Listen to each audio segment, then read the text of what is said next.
The midday sun streams through the large windows of Sierra Grill, a small but busy restaurant in the heart of Carmel by the Sea, California. The clink of knives and forks, the loud chatter, and the smell of grilled meats create the atmosphere typical of a busy day. Megan, a young woman of 23, hurried from table to table, tapping her ballpoint pen on a small notebook. The complaints about the food, the split bills, the grumpy customers made her feel like she was going crazy. But what bothered her most was not the complaints, it was the few coins left on the table after each meal. When an older man walked in, wearing a wrinkled shirt, faded jeans, and an old baseball cap, Megan glanced at him indifferently. The thought immediately crossed her mind. Another old man who only orders a cup of coffee and leaves a small tip.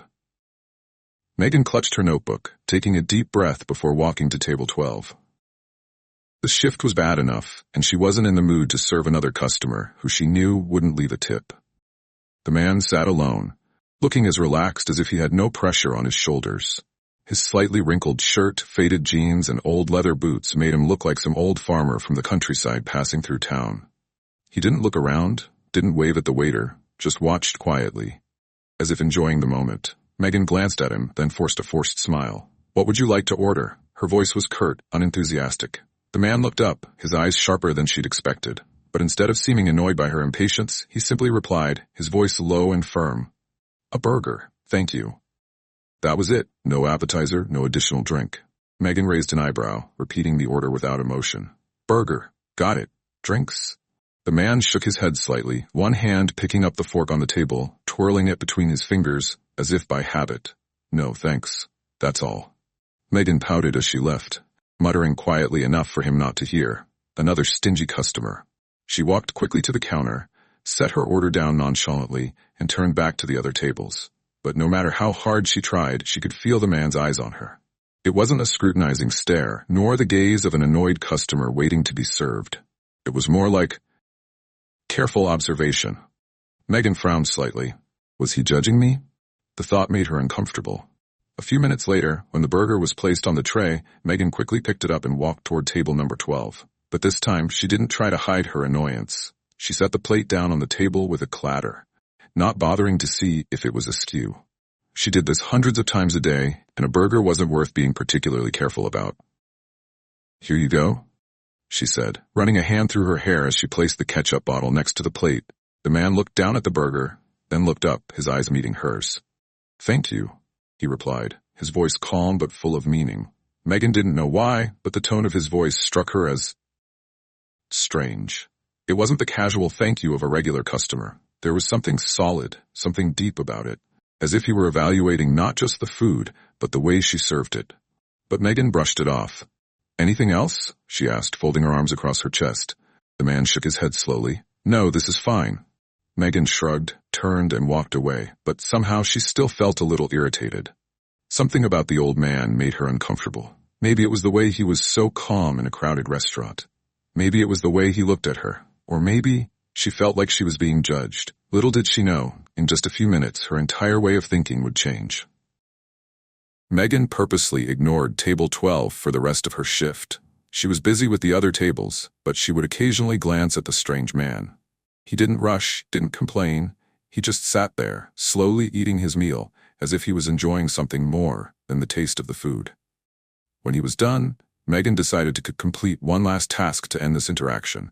She pulled out her notebook, tore off a receipt, and placed it on the table with a fake smile. "Here's your receipt. When you're ready, go to the counter to pay." She was about to turn away, but this time, the man didn't take the receipt immediately. Instead, he looked up at her, his gaze deeper than before. "Do you like this job?" The sudden question made Megan pause. "What?" she frowned. "Serving. Does this job make you happy?" Megan rolled her eyes, letting out a long breath. "It's just a job. You come here, do the work, get paid. That's it." The man nodded, slowly taking the bill. "A job is what you make it, but how you do it is who you are." Megan frowned. "What do you mean?" The man put the bill down on the table, not taking his eyes off her. "Everyone has bad days," he said slowly. "But how you treat others on those days says a lot about you." She opened her mouth to retort, then stopped. His words weren't accusatory. They weren't sharp or critical. But somehow, they made her feel more guilty than any reprimand she'd ever received. Before she could say anything, the man stood up, took out his wallet, and placed some cash on the table. "Thanks for the meal." And then, He walked out the door. Megan stood there, feeling her heart sink. But less than a second later, a voice rang out from the manager's office, and it stopped her dead in her tracks. "Mr. De Niro, I didn't think you'd be in today." Megan spun around. "Carol?"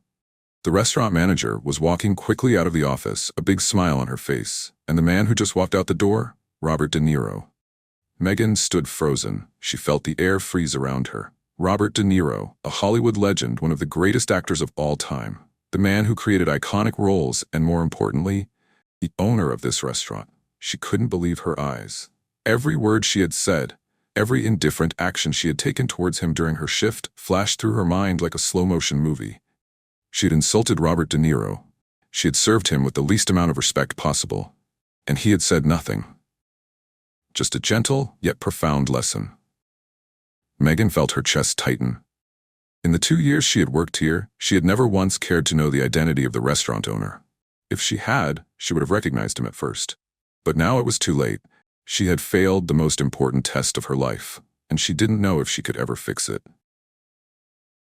Megan spent the afternoon restless. She couldn't focus on her work, couldn't shake the feeling of regret that was squeezing her chest.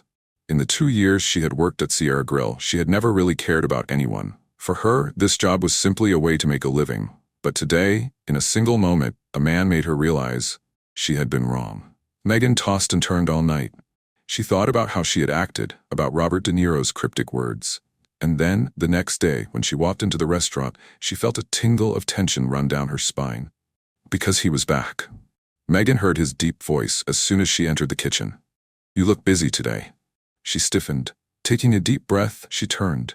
Robert De Niro stood there, hands in his pockets, his eyes sharp as if he had seen through her thoughts. Megan felt her heart beat faster. She pursed her lips, trying to keep her voice calm. "Hello, Mr. De Niro. I didn't think you'd be back so soon." He tilted his head slightly, his eyes never leaving hers. "I like to stop by my places, to see how things are going." She swallowed. "I came back yesterday. I'm really sorry for my attitude." De Niro raised his hand, signaling a pause. "No need to apologize." His voice was still steady. "I didn't come back to make you feel bad." She blinked in confusion. "So, why did you come?" De Niro was silent for a moment, then slowly replied. "I want you to understand that every day is an opportunity to do better." The words almost took Megan's breath away. She looked at him, and in that moment she realized he wasn't coming back to make things difficult for her. He was coming back to give her another chance. Over the next few days, De Niro's words echoed in Megan's head. She no longer served in a perfunctory manner. When an old lady asked for the menu 3 times, she patiently explained, instead of sighing. When a child accidentally spilled a glass of water, she no longer clicked her tongue in annoyance, but simply smiled and helped clean up. She gradually realized something important. Kindness is not a luxury, but a choice. At first, the change was not easy, but then she noticed something strange. The customers she had previously thought were difficult were actually people who needed a little patience. The colleagues she once thought were fake were actually just trying to do their best. And most importantly, she felt happier. A few weeks later, Megan was called into her office by her manager, Carol. "Megan, you've changed a lot lately," Carol said, smiling.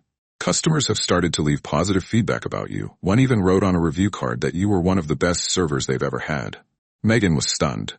"Really? Really? And there's a special message for you." Carol pushed a small piece of paper toward her. Megan slowly took it. There was only one short line on it, but it was enough to make her heart skip a beat. "Every day is an opportunity. Don't waste it. RDN." Megan took a deep breath. A small smile appeared on her lips. From that day on, she never forgot what Robert De Niro taught her. Every moment is an opportunity to become a better version of herself.